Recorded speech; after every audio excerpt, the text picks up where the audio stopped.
నమస్తే, నేను సిరి. చిరంజీవి గారు అయితే ఆప్టా సభలో అయితే కొన్ని వ్యాఖ్యలు అయితే చేయడం జరిగింది. ఇప్పుడు ఆ వ్యాఖ్యలు అయితే దుమారం రేగాయి. అది కూడా బండి గారిని ఉద్దేశించే మాట్లాడారు అని చెప్పేసి కొంతమంది అనుకుంటున్నారు. మరి దీని మీద స్పందించడానికి ఈరోజు మనతో పాటు ఉన్నారు ప్రముఖ సీనియర్ జర్నలిస్ట్ శ్రవణ్ కుమార్ గారు.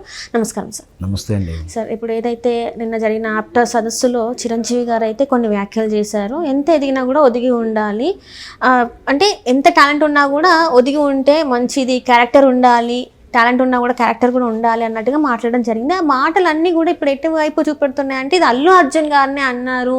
ఇదంతా కూడా ఈయన ఏదైతే మాట్లాడినారో అవన్నీ కూడా అల్లు అర్జున్ గారికే వర్తిస్తాయి అని చెప్పేసి కొంతమంది అయితే మాట్లాడుతున్నారు. ఇందులో ఎంతవరకు వాస్తవం ఉంది? అసలు నిజంగా మరి అల్లు అర్జున్ ఉద్దేశించి ఆ వ్యాఖ్యలు చేస్తుంటారా చిరంజీవి గారు? రైట్ అండి. చిరంజీవి గారు మాట్లాడిన మొత్తం విన్న తర్వాత చిరంజీవి గారు డైరెక్ట్ అల్లు అర్జున్ అన్నాడా లేదనేది మనం ఒకసారి పరిశీలిస్తే డైరెక్ట్ అల్లు అర్జున్ అయితే ఏ వ్యాఖ్యలు చేసినట్టుగా మనకు తెలియదు, అనిపించదు. కానీ మాటల సారాంశం ప్రకారం ఇప్పుడు అది ఇండైరెక్ట్గా అల్లు అర్జున్ అనడా అనేది మనం చర్చించాల్సిన అవసరం. వాస్తవానికి ఈ వ్యాఖ్యలు చేస్తున్నట్టు వ్యక్తి చిరంజీవి గారిని మనస్తత్వం కానీ ఆయన విధానం చూస్తే ఎప్పుడు కూడా ఎవరిని కూడా కించపరచో కాంట్రవర్షన్కి వెళ్ళడానికో, అది కూడా అంటే ఇష్యూగా లేని దాన్ని ఇష్యూ కోసం స్టేజ్ మీద మాట్లాడాలని అనుకోడు. సాధ్యమైనంత వరకు ఎంత ఇష్యూ అయినా సరే తెరచాటు నలుగురు మధ్యలో కాకుండా, వెనక్కనే స్టేజ్ మీద కాకుండా, నలుగురు తెలిసేలా కాకుండా లోపలైనా ఏదన్నా చర్చ. ఎందుకంటే చాలాసార్లు చిరంజీవి గారి మీద విజయశాంతి గారు అయితేనేమి, హీరో రాజశేఖర్ గారు జీవితాల విషయాలు తీసుకున్నాం, ముఖ్యంగా మోహన్ బాబు గారి సంఘటనలు తీసుకున్నాం. దాన్ని ఆయన కావాలని రాద్ధాంతం చేయడం కానీ, సమయం వచ్చినప్పుడు వేదికల మీద దాన్ని సెటైర్లు వేయడానికి తీసుకోవడం కానీ సహజంగా చేసే మనస్తత్వం అయితే కాదు. సరే, తెర వెనుక ఆయన ఎంత కుట్రలు చేస్తాడా, లేకపోతే ఏమన్నా కావాలని కక్ష సాధిస్తున్నాడా, ఇవన్నీ కూడా చర్చ జరుగుతున్నా వాటికి ఆధారాలు ఉండవు కాబట్టి మనకు తెలియదు, కాబట్టి మన గురించి కామెంట్ చేయదు. వాస్తవానికి చిరంజీవి గారు నిన్న అమెరికాలో మాట్లాడుతూ అమెరికన్ ప్రోగ్రెసివ్ తెలుగు అసోసియేషన్ ఆప్టాలో అదేంటంటే ఎంటర్ప్రైజెస్ అంటే వ్యాపారవేత్తగా, ఒక పారిశ్రామికవేత్తగా, ఒక బిజినెస్దారులు అనేటువంటి సమైక్య, అది సింపుల్గా తెలుగు వాళ్ళు సమైక్య, ఒక ఎంటర్ప్రైనర్గా ఉండే వాళ్ళను ఇన్స్పిరేషన్ ఇచ్చేటువంటి క్లాసుల కోసం ప్రోగ్రెసివ్ అంటే ప్రోగ్రెసివ్ అంటే ఒక రకమైన విప్లవాత్మక మార్పులు కానీ, ప్రోత్సాహమైనటువంటి విధానం కానీ కోసమే అది ఆ సమైక్య ఏర్పడింది. సో అది ఒక బిజినెస్ ఆర్గనైజేషన్లు, బిజినెస్దారులు అందరూ ఉన్నా కూడా ప్రోత్సహించుకోవడానికి ఒక తెలుగు వాళ్ళు అమెరికాలో పెట్టుకున్నట్టు ఒక ఆర్గనైజేషన్. దాంట్లో స్ఫూర్తిదాయకమైన స్పీచ్లు ఇచ్చే వాళ్ళని తరచూ పిలుస్తూ ఉంటారు. చిరంజీవి గారిని పిలిచి ఆటోమేటిక్గా ఆ నిర్వాహకుడిగా నరేంద్ర అనుకుంటా, రమేష్ నరేంద్ర సంథింగ్, చివరిలో కూడా మరి పేరు పెట్టి మరీ పిలిచి కూడా అతన్ని సన్మానించడం, ఆయన కృషిని కొనియాడడం కూడా చూసాం. సో అంత కావలసిన వాళ్ళు మొదటి నుంచి పరిచయం ఉన్నారు కానీ మనం భావించాం. సో దాన్ని పిలిచారు. ఒక విజేతుడు అడిగిన చెప్తాను మొదటి నుంచి కూడా. సో నిజంగా కూడా అలాగే ఉంది. ఆయన పుస్తకం కూడా తెరిచిన పుస్తకం, ఆయన విజయరాశి కూడా తెలిసిన పుస్తకం, సీక్రెట్స్ ఏముండవు. ఆయన ఒక సామాన్య కుటుంబం నుంచి వస్తూ, అంటే ఎలాంటి బేసిక్ గ్రిప్ లేనటువంటి ఇండస్ట్రీలో వస్తూ తనకు తాను ఏ టైంలో ఎప్పటికప్పుడు అవలోకనం చేసుకుంటూ, రీకలెక్ట్ చేసుకుంటూ, నెగిటివిటీని తీసేసుకుంటూ, సినిమాలలో డిసక్రైజ్ చేస్తున్నా, నేను చార్మిస్సా ఉన్నటువంటి బాడీ ఫిజిక్ ఉన్నటువంటి నటుని కాదు. అంటే ఒక ఎన్టీ రామారావు, మన సుమన్ లాంటి వాళ్ళని చూస్తుంటాం. ఒక పూర్ణమైనటువంటి ముఖం, ఎత్తుగా 6 అడుగుల ఆజానుభావుడు, ఎర్రటి ముఖాలు కొంతమందికి ఉంటాయి. అది భగవంతుడి ఇచ్చిన. అట్లనే ఇంకా సాధారణ సామాన్య ఛాయలో ఒక రకంగా అంటే మరీ పొట్టి కాకుండా, మరీ పొడుగు కాకుండా మామూలు వ్యక్తి, కుటుంబ నేపథ్యం కూడా సినిమా పరిశ్రమకు సంబంధం లేని వ్యక్తి. సో అట్లా వస్తున్న క్రమంలో జనరల్గా ఎక్కడికి వెళ్ళాం కానీ అందరూ కూడా అంతే. మనమే ఫస్ట్ వెళ్తున్నాం అనుకో, అక్కడ వెళ్ళక వందలాది మంది ఉంటారు. అట్లాగే పాండీ బజార్లో నాకన్నా అందంగా ఉన్న వాళ్ళు చూసా డిసక్రైజ్ అయ్యాను, డిసప్పాయింట్ చేసే వాళ్ళ సెక్టర్లకు నేను వెళ్ళలేదు. ఇట్లా తన వైఫల్యాలు, ఆ వైఫల్యం నుంచి నేను గమ్యాన్ని చేరుకోవడానికి డిసప్పాయింట్ అయ్యే ప్రతి అంశాన్ని పక్క పెట్టుకుంటూ గమ్యం కోసం వెళ్ళడానికి ఏం చేయాలో అంటూ తను ఏ విధంగా ఎదిగిన క్రమం చెప్తా ఉన్నాడు.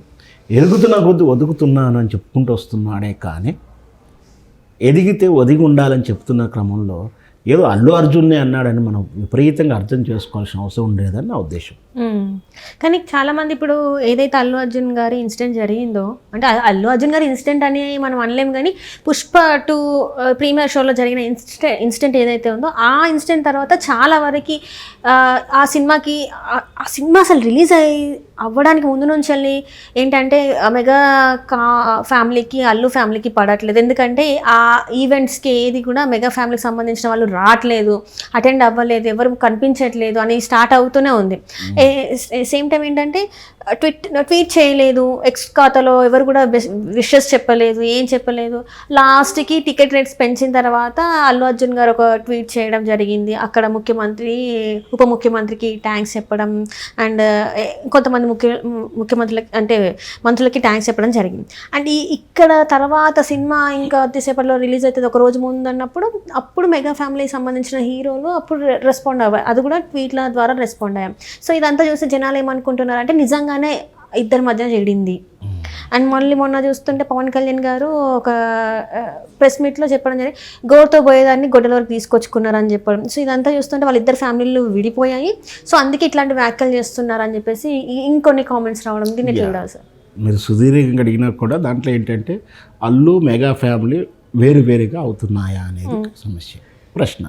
వాస్తవానికి అయితే వేరువేరుగానే కనిపిస్తూ ఉంది జరిగిన పరిణామ క్రమంలో. ఆ ఫ్యాక్టర్స్ చూస్తుంటే అయినా అట్లా అంటే సహజమే కదా. ఇప్పుడు ఒకరి దగ్గర, ఇప్పుడు ఒక డైరెక్టర్ దగ్గర అసిస్టెంట్గా చేస్తున్నాడు, లేదా ఆయన పేరు చెప్పుకొని 4 సినిమాలు చేస్తున్నాడు, తర్వాత సొంతంగా చేయాలనుకుంటారు. ఇప్పుడు దిల్ రాజు గారు ఉన్నారు, ఫస్ట్ కో ప్రొడ్యూసర్గా చేశారు, తర్వాత సొంతంగా చేసుకుంటున్నాడు. అంత మాత్రాన వాళ్ళ పాత వాళ్ళని అభిమానించినట్టు, అవమానించినట్టు, వాళ్ళతో విభేదించినట్టుగా అర్థాలు అయితే తీసుకోకూడదు. ఇక్కడ కూడా వాస్తవానికి ఇది కోడి ముందా గుడ్డు ముందా అనే సామెతల్లో ఉంటుంది. అల్లు మెగా ఫ్యామిలీ విషయంలో చర్చించాల్సి ఉంటాయి. అల్లు ఫ్యామిలీ వల్ల మెగా స్టార్ అయ్యాడా, మెగా స్టార్ వల్ల అల్లు ఫ్యామిలీకి పేరు వచ్చిందా అనేది పెద్ద చర్చ ఇక్కడ వాస్తవానికి. అంటే అల్లు రామయ్య గారు కూతురు పెళ్లి చేసుకోవడం బాగా కలిసి వచ్చినట్టు అంశం. ఆ కలిసి వచ్చిన తర్వాత అల్లు అరవింద్ గారి మేనేజ్మెంట్లో కమర్షియాలిటీ బిజినెస్ చేయడం, ఒక వెనకుండే దాని సినిమా చేయడమే కాదు, సినిమా బిజినెస్ చేయడం కూడా ఒక ఆర్ట్. సో అది కూడా పెద్ద ఆర్ట్. ఇతన్ని కమర్షియలైజ్ చేయడంలో కూడా ఆయన పాత్ర ఉందని ఒకసారి.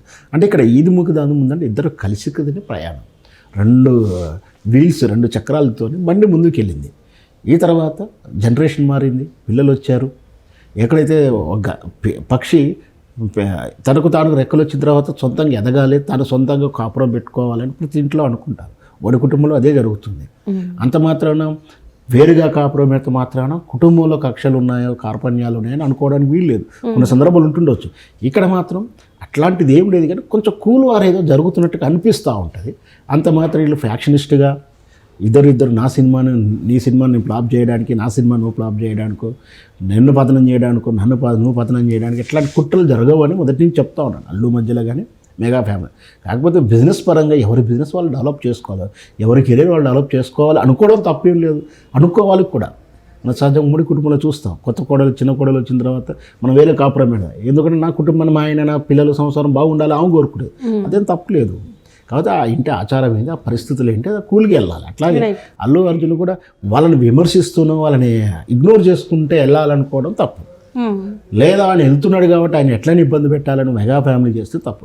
అట్లాంటిది ఏం లేదు. కాకపోతే కొంచెం ఈ విషయాన్ని నాగేంద్రబాబు గారు కానీ, నాగబాబు గారు కానీ, పవన్ కళ్యాణ్ కానీ కొంచెం సౌమ్యంగా చెప్పలేరు. వాళ్ళు కొంచెం హార్ష్గా చెప్పడం, లేదా వాళ్ళు ఏదో సందర్భం మాట్లాడింది కూడా వీళ్ళని కావాలని వీళ్ళనే టార్గెట్ చేసి అన్నాడు అనడం జరిగింది. మీరు అన్నట్టు పవన్ కళ్యాణ్ గారు ఈ సంజయ్ థియేటర్ ఇన్సిడెంట్లో అల్లు అర్జున్ కనుక కొంచెం ముందే స్పందించుంటే బాగుండని చురకలేశాడు, కానీ ఆయన సమస్యను పెంచకుండా అన్నాడే. కానీ అదే సమస్యను వాస్తవానికి అయితే నిజంగా సినిమా పరిశ్రమ బాగుకోరిన పవన్ కళ్యాణ్ అయితే రేవంత్ రెడ్డి గారు కూడా అనాల్సి ఉండే, మీరు బాగా నిర్వహించి ఉండాల్సిందే, కక్ష కట్టి మెచ్చుకున్నారు కదా ఇక్కడ. కాబట్టి కదా అది రాజకీయం అయిపోయింది. అది రాజకీయ కోణంలో చూసుకున్నారు.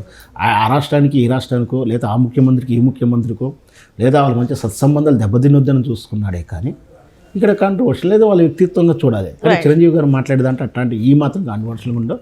హ్యాపీగా ఆయన ఏదో తన నలుగురికి నచ్చింది తన జీవితంలో నుంచి 4 వాక్యాలు చెప్పాడుగా చూడాలి. కానీ అల్లు అర్జున్కి టార్గెట్ చేసి అన్నాడైతే నేను చిరంజీవి వారి విషయంలో ఏకీభవించాను. Right sir, right. Thank you so much sir.